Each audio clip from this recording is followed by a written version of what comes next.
Well, everybody, if I could have everybody stand. And I will ask, Matt, do you want to lead us in the pledge? I'll do that. Thank you. I pledge allegiance to the flag of the United States of America and to the republic for which it stands, one nation, under God, indivisible, with liberty and justice for all. Thank you, everybody. I got a full house today. So it's great to see everyone for our March 19th meeting. As a reminder too, we're not having a meeting next week. So for the 6 online, it won't be as much of a commitment if they show up and not online, but for everyone else, remember, we're not gonna, it's a great day to come to the museum and take a walk, but we won't have the meeting. And that's due to spring break and just a lot of people being out and making it tough to schedule for food, and Raina's not gonna be here, so what's the point? Okay, so everybody got a chance to visit for a while here, but I did want to give to go around the tables and introduce our guests. I didn't see any online. We had 6 members online, so that's great. But yeah, Josie, do you want to introduce Todd? Somebody might know him. Is it on? Okay, I have my husband Todd here with me today. Hey, Christy, do you want to introduce your guests? So I have Natalia, Jessica with Family Promise. Thank you. And we're going to have them speak in a bit and let us know what Family Promise is. I'm not a visitor, but I haven't been here in a long time. My name's Howard Adams, been a member for 41 years. Hey, yes, Marina. And Maureen is at a track meet, so our first track meet is today, so she's not here, but we have students of the month, Anders Mullin and Sophia Cottrell, and then we have Anders' dad, Jeff, grandparents, and then we also have Sophia's mom, Michelle. Welcome, family. So just good afternoon. Welcome to everybody. Special thanks to our greeters, Carla and Matt. Thank you very much. And our cleanup crew, who will be sticking around, and Tanya and Mom again for lunch. Mostly mom. Mostly. And John for our IT support and adapting to changing settings on the computers, since we couldn't figure out how to record it. It's great to see everyone, and just want to extend a warm greeting to our guests, family members, the students of the month. It's one of our, as a club, this is one of our favorite days, getting to hear from the students, and we've enjoyed hosting them this month. But with that, I do want to, and I think I can, Christy said I could put them on the spot a little bit, ask either Natalia or Jessica or both of you to come on up and explain to us what Family Promise is. So if you can please join me. Yeah, come on. Please join me in welcoming, are you Jessica? I didn't get that.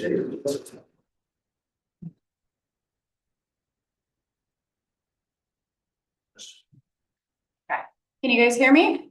I have a loud voice anyways, it'll carry. But so my name is Jessica, and I'm the Executive Director of Family Promise of Lincoln County. Just so I know, how many people are aware of what Family Promise does or who Family Promise is? Okay, very few. So Family Promise, we are located in Taft, up in Lincoln City, but we provide services to our low income and houseless community members through our 5 core programs. So we have a sheltering program. So any family that is houseless, we work immediately to get them into shelter. And then from there, they receive full case management, wraparound services. And the goal is to get that family from shelter, crisis, into housing, permanent, stable, and being self-sufficient. And then we have, following that, we have our stabilization program. So our stabilization program allows us to stay connected with families who have entered in and completed our sheltering program. Once a family is in stabilization, they are still encouraged to come to our financial literacy classes, our rent well classes if they didn't complete those while they were in sheltering, and kind of anything. We also do Parenting Success Network. We've just partnered with Healthy Families, and we're doing a kind of a little group or like an art group with kids and teaching parents parenting skills and that type of stuff. And then it's also used for families who are housed and they're doing okay, but they just need that kind of jump in momentary help of whether it's rental assistance or utility assistance. And so we provide like case management to them as well.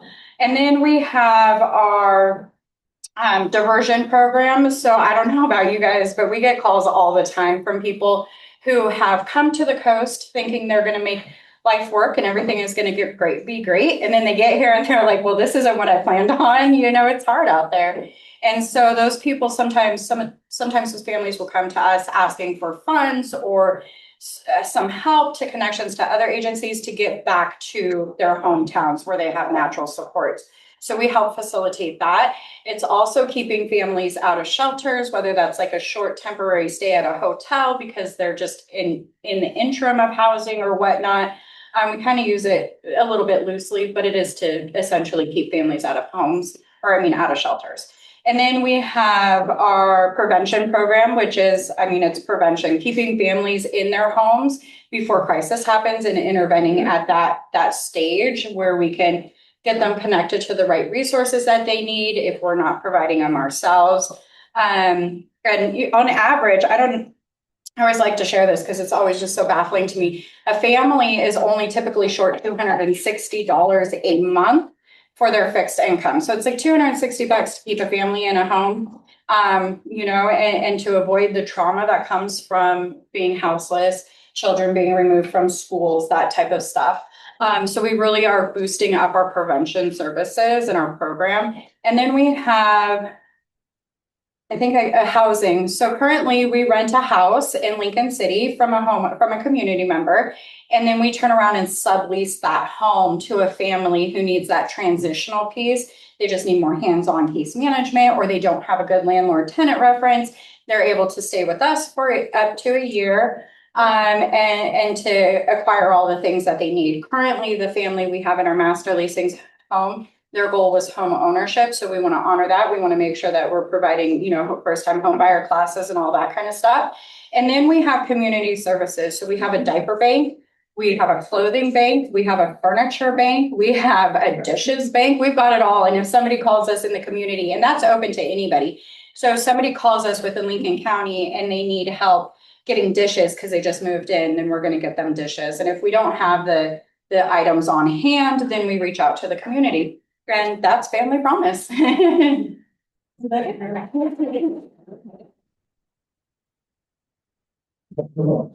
questions? It's countywide, right? It is countywide. Yes, it is. And I know, so we've been focused. I became the executive director in November of 2024. And Family Promise has really just been Lincoln City centered. And my goal is to get us South County to also open up a day center or something here in South County. That's why we were invited here, so I could start sharing the message, right? Thank you so much. Yeah, you're welcome. Thank you. Oh, we really appreciate what you guys are doing. That's, it falls in line with a lot of Rotary's goals. And it is, I see it all the time. Can really be a momentum thing. And when you have any of these services that kind of help stop momentum in the wrong direction or push momentum in the right direction, it can really make a big difference. So thank you for what you're doing, and stay in touch with us if there's ways we can support you coming down here, or, getting access to other things, or if you need sometimes manpower, we have a lot of hands too. We've helped with different painting projects for properties, things like that. And Can I get everybody's number? you can go through Christie, or we have a website, of course, and just reach out to us. Just keep us in mind. Thank you so much. I appreciate that. So thank you, Christy, for inviting your guests. It was great information. I hadn't heard.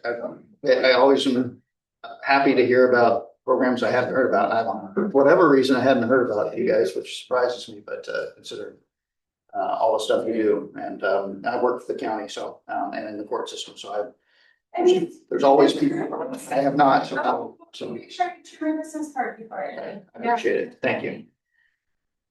So with that, I'd like to please join me in welcoming Raina up here to introduce our students, Sophia and Anders.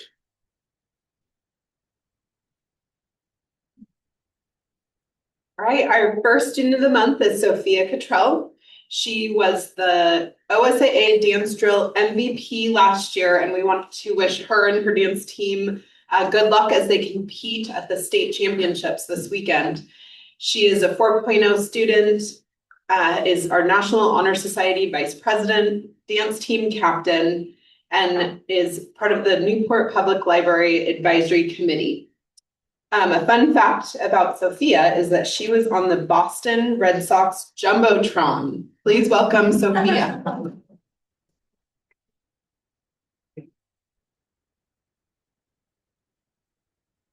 Hello, so I'm Sophia, and I just want to talk today about the impact growing up in Newport has had on me and my plans for the future. So growing up in Newport, I have always been surrounded by a sense of unity. My father was a fisherman for much of my childhood, so it was often just my mom, my brother, and I. From a young age, my eyes were open to how our neighbors and fishing community supported us and how we supported them. We relied on each other for companionship and stability through rough seasons, and it formed a bond between us all. Even though my father is no longer a fisherman, I still hold a place in my heart for those families. That connection we formed is something I will always cherish, and it has helped me see the strength and importance of our community in Newport. As I've grown, it's been easy to at times view living in a small town as a burden, only seeing the lack of opportunities that would be more accessible in a big city. I've often asked my parents why they chose to raise my brother and I here. They both spent most of their childhoods in large cities, and I couldn't comprehend why they wouldn't want us to experience that as well. I assumed they had grown up feeling surrounded by chances to meet new people and try new things, but in reality, they grew up feeling disconnected from their surroundings. My mother lived in Salem for much of her childhood, but she was often moving around, so she didn't have a strong connection to any people from her youth. It wasn't until she moved to Newport at the start of her freshman year that she truly understood what a community felt like. She quickly found a group of like-minded people who helped her feel at home in a way she hadn't before. Even though she was brand new to Newport, she quickly grew more connected to these individuals than she ever had to anyone in Salem. Not only did she form stronger connections than ever before, she also made a difference in her new community by forming the theater club at Newport High. Newport helped instill in her a love for the arts that has continued to follow her throughout the rest of her life. When she moved here, she saw this town as a step back from where she once was. She struggled to see why her mother felt they just had to move to some little town on the coast. But this community transformed her life in ways she never could have imagined. Her only disappointment regarding her move was the fact that she did not always feel a strong connection to her classmates, as they had all grown up together. While she eventually grew to know them, there is something inexplicable about the bond formed in a small town. This is one of the main reasons my parents wanted to raise my brother and I here. They saw the connections their classmates felt, and they wanted us to be able to experience that sense of belonging. There is something truly unifying when a community has experienced both the hardships and triumphs of one another. While at times it can be annoying how much I know about my classmates, it is also exciting to think how far we have all come. Recently, while going through old photos, I was reminded of memories of my classmates from when we were as young as 4 or 5. Growing up in Newport helped us all grow together, forming our own identities off of the experiences we shared. This sense of community we hold has guided us thus far in our lives, and it will continue to tie us together for the rest of them. I've been considering this idea of community a lot lately, and the implications it could have on my future as I move on to college. For a long time, I felt that I was missing out on experiences because I lived in such a small town, and perhaps I wasn't prepared for all that lies ahead. But then I had a conversation with one of my teachers that helped me see the flaw in my way of thinking. She was discussing how her kids had felt similarly until they were older and attended a college with over 70,000 students. Growing up, they never realized how small their world was because their community made them feel so big. They were raised in a place where they could experience all the activities and sports they wanted to, even if they weren't the greatest players on the field. While our programming may not be as strong as in a big city, they wouldn't have had the same opportunities elsewhere. My teacher also shared her own experience in high school, which was in a much larger town. She was grateful her kids didn't have to pick one activity to focus on, and she believed this community helped raise them into extremely successful and well-rounded adults. While she shared this with me, I began considering what she was saying and seeing how it relates to my own worldview. Throughout my childhood, I have been able to pursue all of my interests in Newport. Not only did I give things a try, but the people I knew were always there cheering me on and supporting me. I've grown up surrounded by love and care. Even the teacher I was talking to has known me since I was just 6 years old. The support system that Newport offers is truly something amazing. We find ourselves running into people so often that it is impossible to not form lifelong connections. Often, I don't realize how interconnected the people I know are until we are all together in one room. I am lucky to have grown up understanding the strength of support in both the good and the bad times. I cannot imagine where I would be today without my town. As I leave high school, I am excited to get a fresh start in a brand new place, but I know Newport will always be my home. While I will meet new people and move on to new passions and places, I will never forget the strength of our community. In a town like this, it is hard not to form connections, and that is what makes us so unique. Despite having often questioned my parents' judgment, I am grateful they chose to raise me in a place where I could thrive and make friendships that would last a lifetime. While there are many things I have left to learn, there is so much this town has taught me. It has taught me the power of connection, the strength of shared experiences, and how important it is to feel truly at home in a place. This community has helped me become who I am today, and I will always cherish the people that have supported me and helped make Newport such a supportive and loving town to grow up in. Thank you.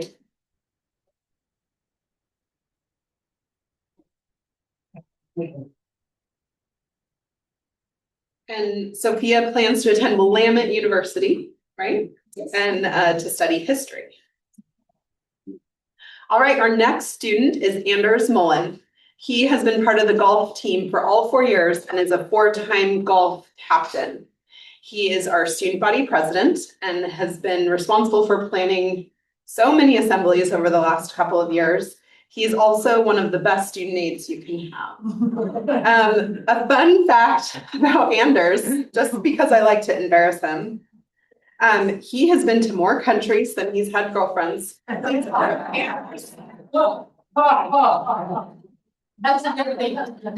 thing.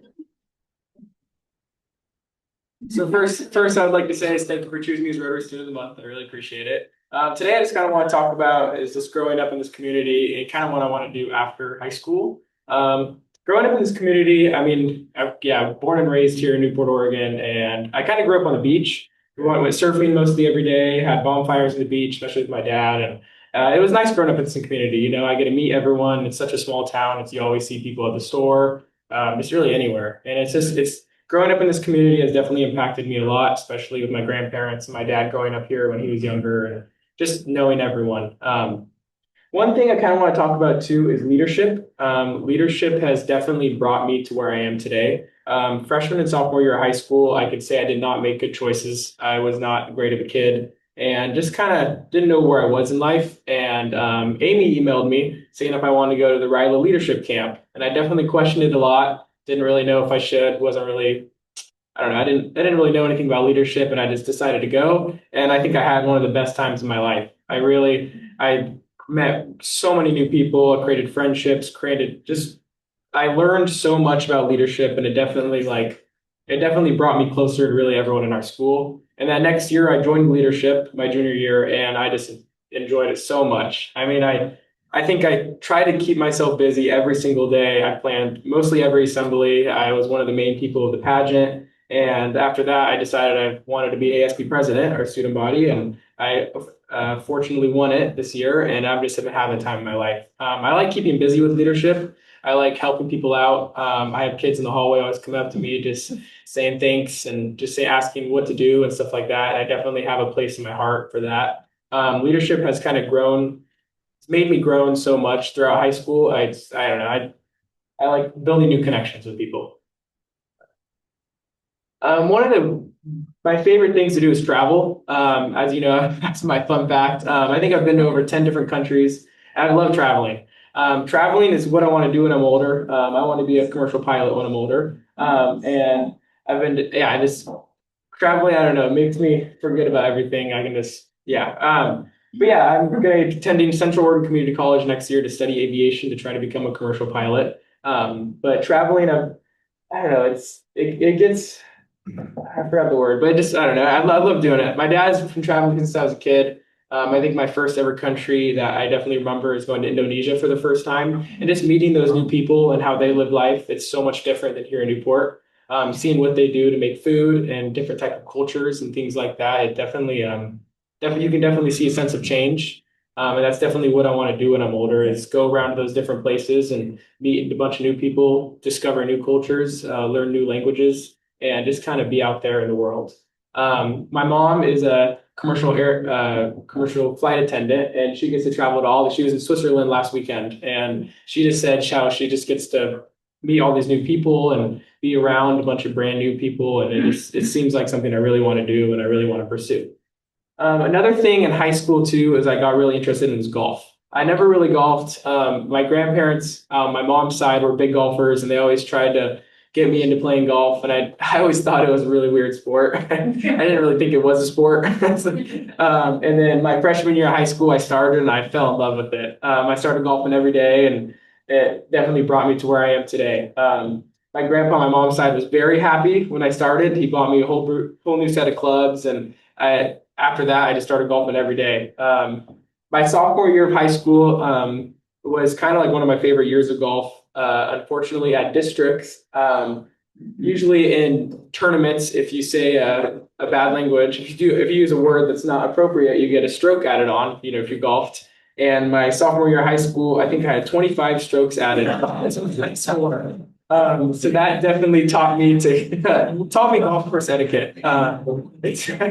So my next year after that, I finally did better. But golfing has really taught me to be more mature. It's definitely taught me just how to connect with other people. It's so easy to make a friendship at the golf course. You're playing a solo, you just go up to someone and say, "Hey, you want to go golf 9?" And they'll say, "Yeah." I mean, it's really brought me to where I am today. This picture shows last year at our districts. This is me, Cruz Beckstead, and Cole Gauquelin. We played at Tokatee Golf Course, and this is one of the most beautiful golf courses I've ever been to. In the mountains and in the woods, and it's in the middle of nowhere, and it's just this random golf course that has the most beautiful views you would ever see. Yeah, golfing I don't know, I love golfing now. I'll be definitely golfing the rest of my life. It's such a good sport. I like how I can do it till I'm 90. It's not a sport where I have to stop when I'm younger and because of health problems and stuff like that. But golfing is definitely something I want to do forever, especially with flying. I want to travel forever as well. That's all I really want to talk about today. Yeah, thank you guys.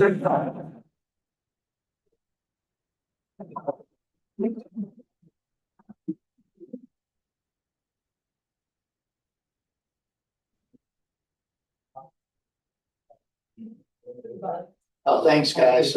We really appreciate you guys presenting. If I could have you both come up here again. First, before you go too far, anybody have any questions for the kids? Okay, I will. One of the things that you've heard me say it before, one of the things our Rotary Club is trying to do is do the best we can to eradicate wild polio. And so on behalf of your presentations today, we're going to vaccinate 50 kids in your name against polio. And there's your, yeah. And here is your card, same name. And there's it. So, Brandon's going to get a picture. Thank you, guys. Thank you. I just have one question.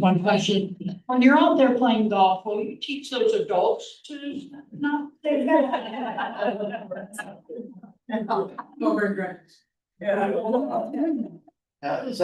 that a rule? Yes. Yeah. I didn't know if it was just a rule they put on kids because I've never seen it done on an adult. They definitely, yeah. And some kids report other kids. Oh, I understand it. That was some reason. Yeah. You get me self-report? Yeah, I know, similar. Well, just for your families and all too, I just want to let you guys know this is one of our favorite things. Again, hearing from the kids that they're always so exceptional. It's all of our students as well. So it's great hearing their plans, and the diversity of their plans. It's all really inspiring. So a couple announcements I wanted to make. First, for everybody that was involved with the exchange student weekend. I know there was a lot of people, especially Amy, Kathy. I don't think Kathy's here today. It's here. And everyone else. So hosts, Guy hosted. Who else all hosted? There was a lot. Rick Day, you guys. Yeah. Lines. Yeah. Oh yeah. Of course. I think Dolls did. Yeah, we had 26 students. Did you guys? Thompson's. Yeah. So Thompson. Yeah. So but it was great, and I just really want to say thanks too. We had a great time. We hosted two young ladies, one from Thailand and one from Czech Republic. And they were fabulous. They were really great to get to know, listening to, the differences between here and there and between them, asking questions about that. They were a lot of questions my wife and I and Coco asked them. They hadn't asked each other, so they didn't even know all the weird differences between depending on where you go to school and how they do things. And but it was great. Really appreciate it and really appreciate all the work in that whole weekend. Hosting the talent show was great. For everybody got to see that. They were the kids were just so great. They were so outgoing. Doing singing. The girl that's one of the girls that stayed with us literally sang opera by herself and got invited to sing at the district conference. But there was dance routines that were risky. Yeah. They had fun with them, and it was just really cool to see. I know they've been here all year and they've been doing these things, but they really had a good time and put themselves out there.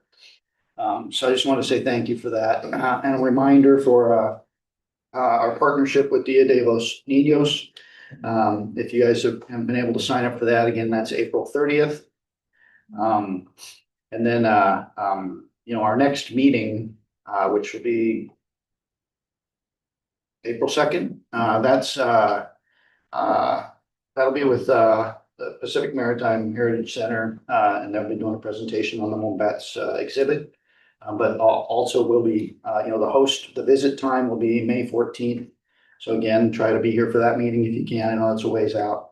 And then our district conference, which I do want to try to find out who's going from our club. I'm not able to go, but we do want representatives there, and I need to know and get somebody signed up to be our voting delegates, somebody who can attend the business meeting. So let me know about that. And with that, I wanted to open it up to other announcements. I know there's a lot of stuff going on with the school because I see their calendars. So I've got a senior, but any announcements anybody wants to make about stuff going on? Uh-oh. He's got a box. Uh-oh. Okay, so I have three questions. Use the microphone. The mic for the people on Zoom. I still have three questions. First question, how many people here know, raise your hand, that peace building and conflict prevention is one of Rotary International's main causes? Lots of hands from you, and you believe that. Okay. How many people know that District 5110 is encouraging clubs to create peace poles in their communities? How many people have been on Main Street in Toledo to see the peace pole? I have seen it. Oh, I have seen it. One. So here lies the two. Mark's used to being ignored. Here lies the dilemma.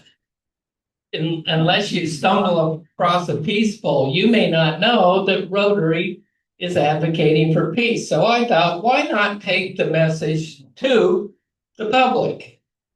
And so we now have some hats that say Rotarian for Peace, and in the back it's got our little logo and stuff. We have two sizes, small, medium, and we also have large, extra large. I have 24 of these that I am giving away to any Rotarian in this club that wants to advocate for peace. The only thing I ask is that if you take a hat, don't go leave it in your closet, go out and wear it now and then, here and there. The other thing is that we might actually find some people out there who might start a conversation. And we might actually get a new member or two if they know that this is something we stand for. So I will leave them here, and if you want a hat, come and get one. Thank you. Got it.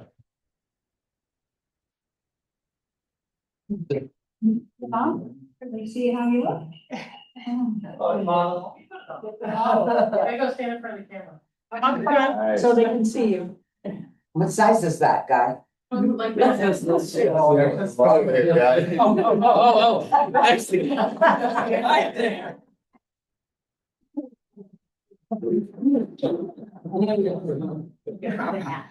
That just reminded me of something, Anders, from what you were talking about too. Rotary International funds Peace Fellowships. It's like a year-long program in 4 different colleges around the world. Where you, it sounds like something you might be interested at some point in your life to look into. You don't have to do it like out of high school, you can do it after college, things like that. And if you have any questions about it, happy to get you the information. Yes, thank you, Guy, because sometimes, we get focused on our little corner of the world where it seems fairly quiet. But we all do know that it's not quiet everywhere in the world. Any other announcements anybody wants to make? So thank you again, Guy. That was really cool. And hopefully you won't have to, we'll get some of the hats out of here and on heads out there. So I do want to open it up to happy bucks or any kind of brag bucks we've got. Anybody? Any? I know Adam does. Howard, why do I call you Adam? Howard, been here, you have something to say. He's a big ever, so he owes. I'm just happy to be here and there's lunch. I was gonna say, I've been on the Green Monster 3 years ago at the Boston Red Sox. The Green, where you, Green Monster, I sat on it. Anyway, I'm really happy of being here and I'm $100 happy. And if I can, I'd like it to go to the program. Pain Beach. Thank you for coming to lunch. Yeah, Glad you- yeah. I saw you last week and. Yes, I know, you encouraged. And even if you're not. Amy. First of all, I just want to say I've known both of these kids since they were little, and it's just been a pleasure to watch them grow up. And just a little note about Anders, because he, every time I would see him, anytime he was growing up, even if it was like across the street, just a huge wave, hi. And I just love that about him, and it stuck out to me. And I'm just really glad you got a chance to go to Ryla, and it meant something. And I am really passionate about youth services, and this just means a lot. And it goes into, I want to do $75 of immemorial happy bucks to my mentor growing up. She just passed away last week, and she was 75, so I was 75, but I met her when I was in 7th grade. I had very loving parents, but she saw something in me that made me run for student council. And I ended up being in student council for junior high, 7th, 8th, and 9th grade. That was our junior high. And I ended up being her babysitter, her nanny. I went on trips with her family. I was invited to, I went to both of her kids' weddings. She was at our wedding. She came to our girls' graduation parties. And I miss her so much. And I just want everyone to know how important those mentors are when you're growing up, because she changed really the kind of course of my life and how I did things. I was always enthusiastic, but she'd be like, Amy, what's your plan? And she made me think about what my plan was to get where I wanted to go and to communicate the things that were running through my brain. And so I just want everyone to know. Yeah. What was her name? Her name was Betsy Biller. Yeah. Thank you. Yeah.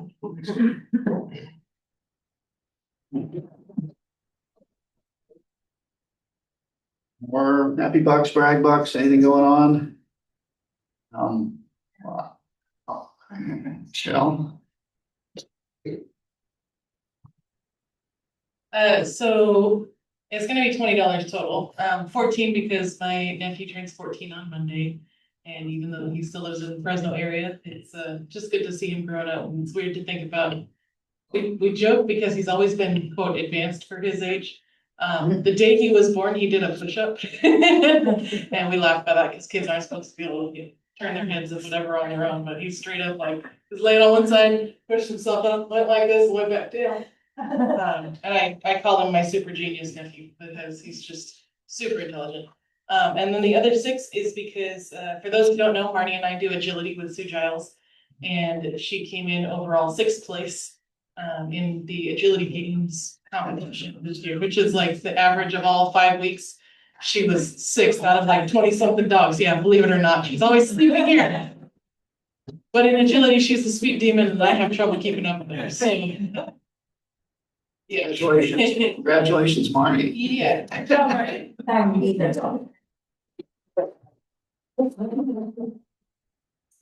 Well, I want to be $50 just to the general fund or local fund, just for being able to host the exchange student weekend. I had a great time, like I said. And just to kind of reiterate, I mean, we talked about the kids and Amy made it clear too. And Howard can explain the power of compounding interest to us, so. Not today. But investments in kids, you get more return on your investment in kids because they got all those years in front of them, so. So always think about that, think about all the great stuff we do as Rotarians to support the kids. Anybody else? I'll give $25. People on Zoom won't like it. Gonna give $25 to guy, your Paul Harris, my non-political friend on the beach this weekend. Thank you for doing the hat stuff. Is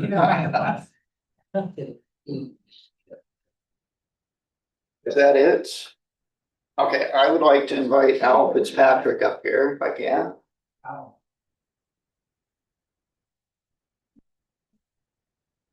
Been waiting to give it to you. All right. So Al, you have reached your Paul Harris +2.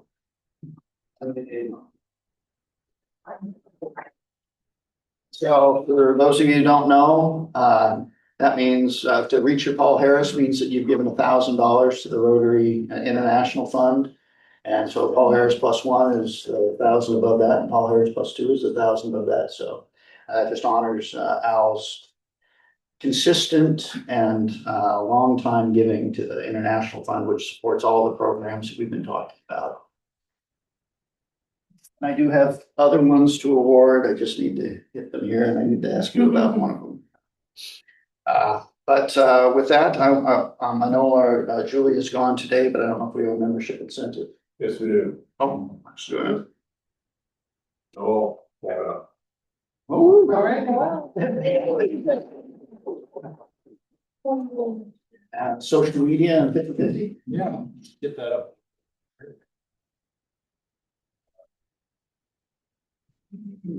Okay, social media winner is Doretta Smith. $5 or 10. And this week's 50/50 is $150 total, so the winner will receive $75. And I really don't want Tanya to win.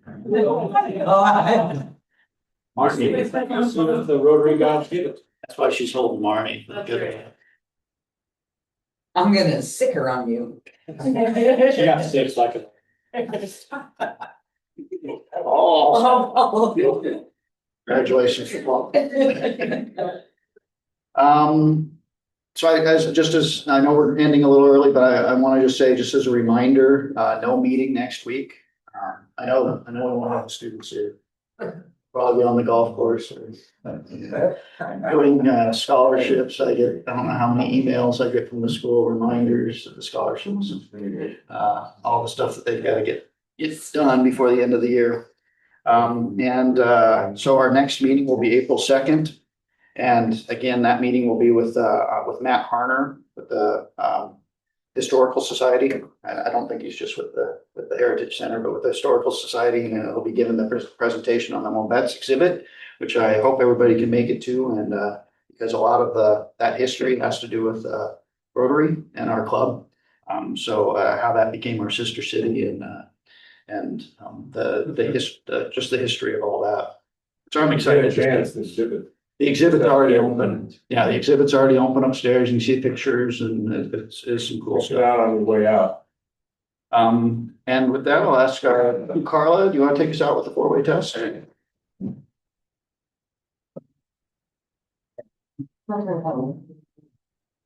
Somewhere. I'll get it. Go. That is a really cool dog. Let me get it up there first.